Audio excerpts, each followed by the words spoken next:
Hi అండి, అందరికీ నమస్తే. నేను మీ రేవతి ఎదురు. Welcome back to my channel. ఈరోజు వీడియో ఏంటంటే బ్రాస్లెట్ మేకింగ్ చేశానండి. నేను చిన్న రింగ్ని తీసుకున్నానండి నేను దీనికోసం. దాంట్లోకి ఏమైనా థ్రెడ్ని పెట్టి గట్టిగా ముడి వేసుకున్నానండి ఊడిపోకుండా. అలాగా ఆ చివర థ్రెడ్ కూడా కట్ చేసుకున్నాను సిజర్తో. నెక్స్ట్ ఏమైనా 2-in-1 టేప్ తీసుకొని టేబుల్ కానీ అట్టకు కానీ పెట్టుకోవాలండి. దానిపైన ఈ రింగ్ని పెట్టాలి. ఇలా తాడు పొడుగ్గా తీసుకొని దానికి 3mm బీట్ని పెట్టాలండి. వీడియోలో చూపించిన విధంగా చివరికి పెట్టుకొని దాన్ని ఏమైనా మళ్ళీ ముడి వేసుకోవాలండి. నార్మల్గా ఇలా మనం ఎప్పుడు వేస్తూ ఉంటాం కదా, అలాంటి ముడి వేసుకోవాలండి. అప్పుడు కొంచెం అందంగా కనబడుతుంది అనమాట. దాన్ని పట్టుకొని ఆ థ్రెడ్ చివర పట్టుకొని లాగేయడమేనండి. ఆ చివరి వరకు వెళ్ళిపోతుంది అంతే. ఇది మీ అందరికీ వచ్చే ఉంటుంది. స్టార్టింగ్లోనే గట్టిగా లాగేయకూడదండి, అది మధ్యలోనే ముడి పడిపోతుంది. అలా కాకుండా ఆ పోస వరకు వెళ్ళే వరకు తోసుకుంటూ వెళ్ళి అక్కడ ముడి గట్టిగా లాగితే పోసకి అంటు పెట్టుకొని ముడి ఉంటుందన్నమాట. అందంగా మధ్యలో పోసకి మధ్యలో ముడి వస్తుందన్నమాట. చాలా బాగుంటుందండి. నెక్స్ట్ ఇంకొక పోసను పెట్టుకోవాలండి. మనం పెట్టుకున్న తర్వాత మళ్ళీ ముడి వేసుకోవాలి. అలాగే లైన్గా మీకు ఎంత సైజు అయితే కావాలనుకుంటున్నారో అంత సైజు వరకు అలా ముడి వేసుకుంటూ వెళ్ళాలండి. ఒక పోసను పెట్టుకొని ముడి వేసుకొని మళ్ళీ ఇంకొక పోసను పెట్టుకొని ముడి వేసుకొని అలా బీడ్స్ పెట్టుకుంటూ ముళ్ళు వేసుకుంటూ వెళ్ళాలన్నమాట. మొత్తం ప్రాసెస్ అంతా అంతేనండి. దీనికోసం అయితే నేను కొంచెం కలర్ఫుల్గా కనబడడానికి ఎల్లో అండ్ ఆరెంజ్ కలర్ థ్రెడ్ని తీసుకున్నానండి నేను. అయితే ఇక్కడ వీడియోలో ఎల్లో కలర్ ఆరెంజ్ లాగా, ఆరెంజ్ ఏమో రెడ్ లాగా కనబడుతుంది అనమాట.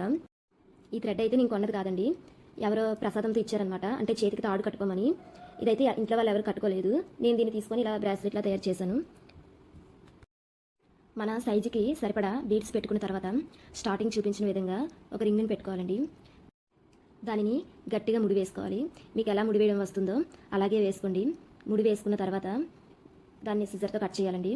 కట్ చేసుకొని దానికి కొంచెం గ్లూ అప్లై చేయాలండి, ఎందుకంటే ముడి ఊడిపోకుండా ఉంటుంది. తర్వాత దాన్ని పక్కన పెట్టుకొని ఒక బీడ్ని తీసుకోవాలండి. సేమ్ సైజు బీడ్ని తీసుకొని దానికి ఒక జంపరింగ్ని పెట్టాలి. జంపరింగ్ని పెట్టేసి మళ్ళీ ఇంకొక జంపరింగ్ తీసుకొని ఈ జంపరింగ్ లోపలికి ఆ జంపరింగ్ని పెట్టాలండి. వీడియోలో చూపిస్తాను చూడండి. అలా పెట్టుకున్న తర్వాత ఇంతకుముందు మనం తయారు చేసిన బ్రాస్లెట్ని తీసుకొని ఇలా మిగతా జంపరింగ్ ఉంది కదా దాని లోపలికి ఇటువైపు పెట్టుకోవాలండి. నెక్స్ట్ మనం సిజర్తో ఇటువైపు కొసని పట్టుకొని అటువైపు చూసారు కదా తిప్పేసాను నేను. మళ్ళీ ఇటువైపు ఉంది కదా ఆ వేరే చివరిని ఇటువైపు పెట్టాలన్నమాట. జాగ్రత్తగా గమనిస్తే మీకు అర్థమైపోతుంది. ఇప్పుడు ఆ జంపరింగ్ని కలిపేయాలి. అంతేనండి, ఎంతో ఈజీ ప్రాసెస్. బ్రాస్లెట్ అయితే మనకి మేకింగ్ పూర్తి అయిపోయింది. చూసేయండి మీరే, పూర్తి మేకింగ్ అయిపోయిన తర్వాత బ్రాస్లెట్ ఎలా కనిపిస్తుందో. చాలా సింపుల్గా ఉంది కదా. ఈ బ్రాస్లెట్ మీకు ఎలా అనిపించిందో నాకు కామెంట్ చేయండి. అలాగే వీడియో నచ్చితే లైక్ చేయండి, షేర్ చేయండి. ఇలాంటి మరెన్నో వీడియోస్ కోసం నా ఛానల్ని సబ్స్క్రైబ్ చేసుకోండి. Thank you for watching. Bye bye.